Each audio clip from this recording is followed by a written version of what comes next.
C'est un professeur agrégé d'économie de 69 ans. Il a aussi été ministre de l'Éducation et de l'Enseignement supérieur au Gabon sous le président Omar Bongo. Le 26 août, samedi prochain, c'est lui qui portera les couleurs d'Alternance 2023, principale plateforme d'opposition. Albert Ondo Ossa est l'invité du journal Afrique depuis Libreville. Et d'avance, toutes nos excuses pour le léger décalage entre les questions et les réponses. Bonsoir, soyez le bienvenu. Alors, vous êtes, je le disais, le candidat de la principale plateforme de l'opposition au Gabon. Une première question, si vous êtes élu, quelles seraient vos priorités pour votre présidence? Eh bien, je pense pour ma part que l'économie ou bien la nation, c'est d'abord l'homme. La préoccupation, c'est de redonner la dignité aux Gabonais. C'est la principale préoccupation. Ensuite, il va falloir penser à l'homme dans toutes ses dimensions. L'homme, c'est sa formation. L'homme, c'est sa santé. L'homme, c'est son travail. L'homme, c'est sa retraite. Il s'agit effectivement de passer en revue toutes ces dimensions pour que le Gabonais retrouve sa dignité. C'est essentiellement cela. Alors, vous étiez un candidat indépendant, sans parti politique. Aujourd'hui, vous êtes présenté comme le candidat de consensus de votre plateforme. Il y a dans cette plateforme de nombreux ténors de l'opposition. Quel sera le rôle de chacun si vous êtes élu? Alors, nous avons adopté une formule. Nous gouvernons ensemble et les autres candidats qui sont valeureux les uns comme les autres, ils ne seront pas derrière moi, ils seront autour de moi. Donc le modus operandi, c'est qu'ensemble, nous allons gouverner, parce que précisément il s'agira de coordonner effectivement tous nos programmes, de faire en sorte que ces programmes puissent permettre au Gabon de se redresser. C'est la principale préoccupation. Depuis le 4 août et le décret du 4 août, au Gabon, le scrutin se déroule selon le principe du bulletin unique. Alors, c'est-à-dire que les électeurs sont obligés de voter pour un candidat et pour le député du parti de ce candidat. Vous n'avez pas de parti, mais dans le cadre de votre plateforme, vous auriez pu aligner des candidats à la députation, les candidats des autres partis de votre coalition. Vous avez fait le choix d'y aller seul. Ça veut dire que si vous êtes élu président, vous n'aurez aucun député à l'Assemblée nationale. On a envie de vous demander pourquoi ce choix? Alors, le choix qui a été porté sur moi, c'est parce que la loi, effectivement, on l'a appelée une loi inique. C'est une loi qui va contre la démocratie.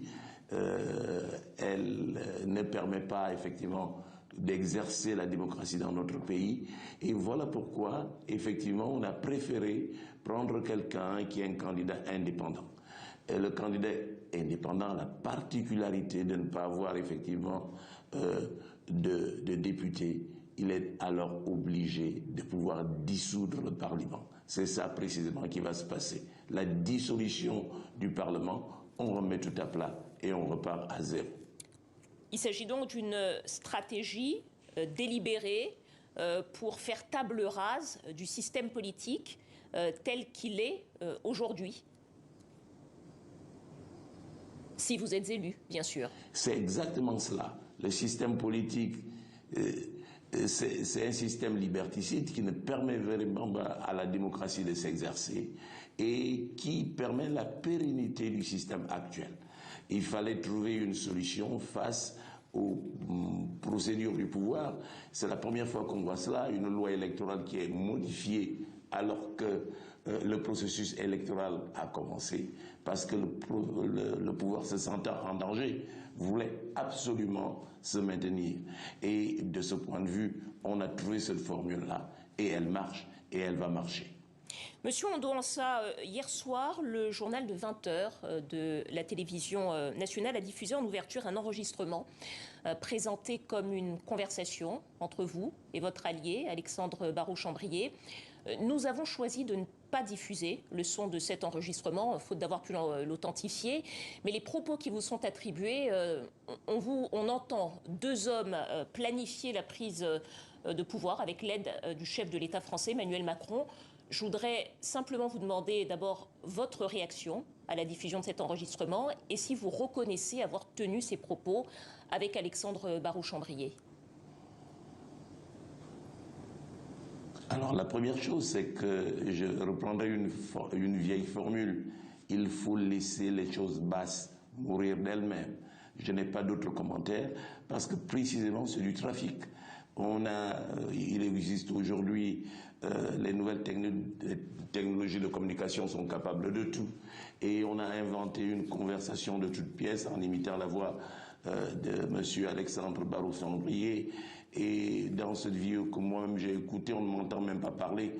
Mais j'ai des raisons de croire que ceci avait été préparé contre Alexandre Barrou-Chambrier, d'autant qu'il était le candidat le mieux préparé, celui qui a le mieux travaillé sur le terrain. Et le pouvoir s'attendait à le voir candidat et s'est préparé à le dénigrer. Bon, ce n'est pas chose, et ça ne permettra pas au pouvoir de se maintenir parce qu'il va être battu et nous gagnerons. Est-ce que vous comptez donner une suite juridique à cette diffusion ? Oh non, mais de toute façon, je viens de vous dire, les basses choses mourront d'elles-mêmes. La seule suite, c'est qu'il faut que ce pouvoir-là parte. Pour plusieurs raisons. 60 ans de pouvoir, c'est trop.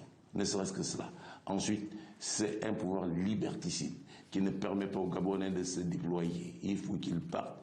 Et nous avons pris toutes dispositions utiles, les dispositions que nous permet la Constitution, dispositions démocratiques pour pouvoir battre démocratiquement ce pouvoir. J'ajoute que les Bongos n'ont jamais gagné aucune élection depuis qu'ils sont là.